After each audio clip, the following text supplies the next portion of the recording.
चौका ले लेते हैं। 4 का चौका में सस्ता ऑप्शन लेंगे मानस जी से, फिर चलेंगे एफएनओ सुपरस्टार के लिए सामिल जी के पास, चार्ट का चमत्कार के लिए पंकज जी और मिड कैप फंडा के लिए आशीष चतुर्वेदी जी हमारे साथ हैं। तो मानस जी बताइए सस्ता ऑप्शन।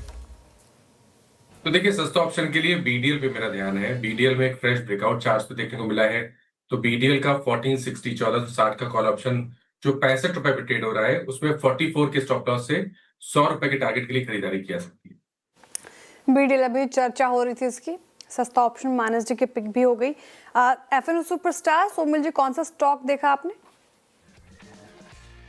फॉर एफएनओ सुपरस्टार मुझे चाहिए, मैंने चुना है Mankind pharma. Mankind pharma already एक अप ट्रेंड में चल रहा है। 4 ट्रेडिंग सेशन पहले 200 डेली एक्सपोनेंशियल मूविंग एवरेज के आसपास एक सपोर्ट लेकर एक फ्लैग पैटर्न का ब्रेकआउट हुआ था। मुझे लगता है कि कंटिन्यू रहेगा in the medium term, in the short term both. Stop loss रहेगा 20 to 80 और टारगेट रहेगा 2600। ओके, यहाँ पे मैनकाइंड फार्मा। पंकज जी, आपका ट्रेड आज का चार्ट का चमत्कार। Virendra ji, Bombay stock exchange BSc के ऊपर फ्यूचर्स में खरीदारी की सलाह रहेगी। 395557 के आसपास फिलहाल ट्रेड कर रहा है। काफी बढ़िया चार्ट स्ट्रक्चर लग रहा है। एक क्लीन ब्रेकआउट देखने मिलेगा 3990 के ऊपर। मैं प्रीएम्प्ट कर रहा हूँ, मुझे लगता है कि इसको खरीदारी करनी चाहिए विद स्टॉप लॉस ऑफ 3920। ऊपर की लेवल पर जो टारगेट होगा वो 4100 रुपए तक के देखने मिल सकते हैं। चलिए अब चलते हैं मिड कैप फंडा के लिए आशीष के पास। आशीष बताइए पिक आपकी। अनुज, हम कमोडिटी स्पेस पे काफी पॉजिटिव है और वहां पर हमें लगता है कॉपर एक कमोडिटी है जो काफी स्ट्रॉन्ग नजर आती है। ऑलमोस्ट आप देखेंगे कॉपर की requirement renewable energy, electrification, data centre सब और सोलार, सभी साइड पे कॉपर की डिमांड काफी बढ़ेगी।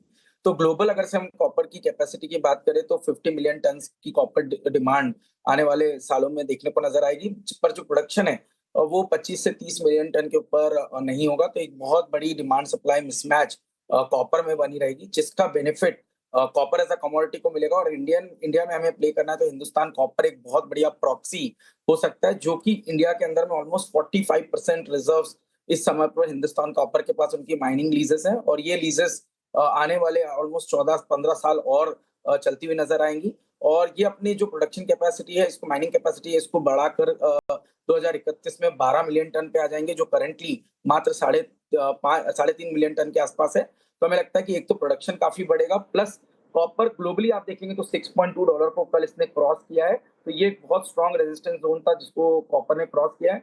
तो यहाँ से एक अप ट्रेंड हमें कॉपर में नजर आता है।